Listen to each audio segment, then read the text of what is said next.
అదే RTV app వార్తల్ని క్షణాల్లో చదివే అవకాశం ఉంటుంది. ఒక న్యూస్ పేపర్, ఒక టెలివిజన్ ఛానల్ మీ చేతుల్లో ఎప్పుడూ ఉంటాయి. ప్రజలకు సేవ చేశాను.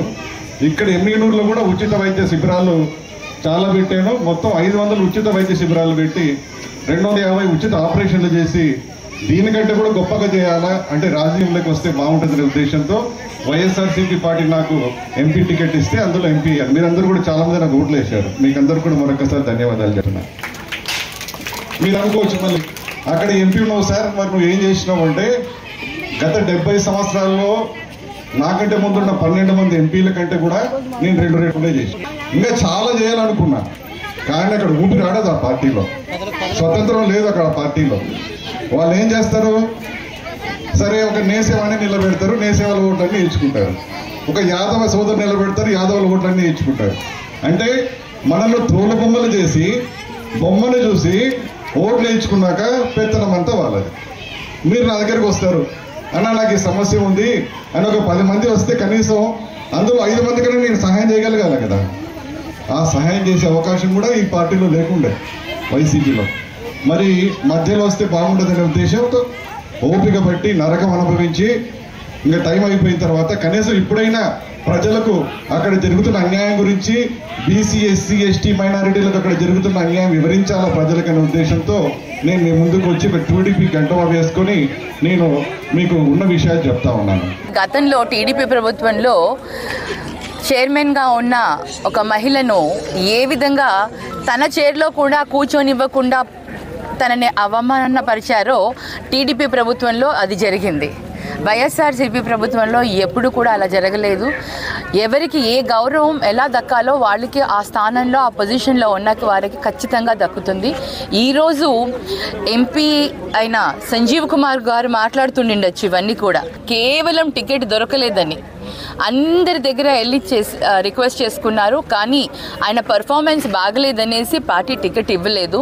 అందుకని ఇవాళ పార్టీని బ్లేమ్ చేస్తున్నారు తప్ప పార్టీ ఎప్పుడు కూడా ఎవరికి ఏ విధమైన గౌరవం ఇవ్వాలో ఆ గౌరవం ఇస్తూ వచ్చింది. వైఎస్ఆర్సీపీ పార్టీలో అటువంటి అవమానాలు, అటువంటి ఎప్పుడు ఎవరికి జరగలేదు.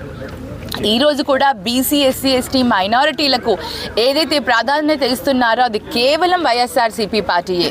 మొదట ఎన్టీ రామారావు గారి కాలంలో అప్పుడు 83లో ఎప్పుడో ఎన్టీ రామారావు గారు పెట్టినప్పుడు బీసీలు అని అన్నారు. కానీ ఎప్పుడైతే ఎన్టీ రామారావు గారు లేకుండా మనకి ఇంకా ఆయన కాలం చేశారో ఆ తరువాత చంద్రబాబు నాయుడు గారు ఎప్పుడు కూడా బీసీలకి ఆ ప్రాధాన్యత ఇవ్వలేదు.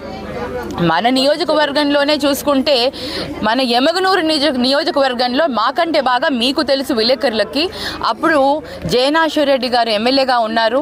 అప్పుడు ప్రభుత్వంలో టీడీపీ ప్రభుత్వంలో చైర్మన్కి ఏ విధంగా వాళ్ళు అవమానించారు అనేది మీరు ఒకసారి కనుక్కోండి.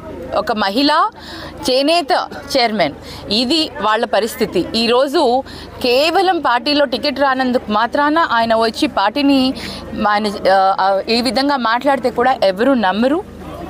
మా పార్టీలో అందరికీ సమానమైన రెస్పెక్ట్ దొరుకుతుంది. వారందరికీ ఎవరికి ఏ బాధ్యతలు ఉంటారో ఆ బాధ్యత నిర్వహించాల్సిన అవసరం ఉంటుంది. అది మేము చేస్తాం. ఫ్యాక్టర్ అని టౌన్లో ఎక్కువగా చేనేతలు ఉన్నారని ఆయన వాళ్ళ మనసుల్లో కల్మషం నింపేందుకే ఆయన ప్రయత్నం చేస్తున్నారు. అంతకు మించి వేరే ఏమీ లేదు. చేనేతలు అందరూ కూడా జగన్మోహన్ రెడ్డి వైఎస్ఆర్ పార్టీ వైపే ఉన్నారు. జగన్మోహన్ రెడ్డి గారు ఆయన సీఎం అయ్యాకనే చేనేతలకు ఆదుకున్నాడు. 24,000 రూపాయల సంవత్సరానికి ఇస్తూ ఇప్పుడు దాకా 5 సంవత్సరాలు వాళ్ళకి ఇప్పుడు దాకా ఆల్మోస్ట్ 1,20,000 దాకా వాళ్ళకి ఇవ్వడం జరిగింది. ఇలాంటి లబ్ధి చేకూర్చింది ఒక జగనన్ననే.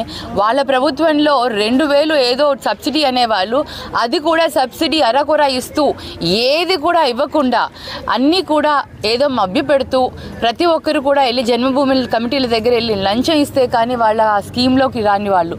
అలాంటి పరిస్థితి టీడీపీ ప్రభుత్వంలో ఉండేది. ఇప్పుడు చేనేతలు అందరూ కూడా వైఎస్ఆర్సీపీ పార్టీ వైపే ఉన్నారు. వీళ్ళు ఎన్ని మాటలు చెప్పినా ఎవరు ఏమి మోసపోరు, వినరు. నమస్తే అండి.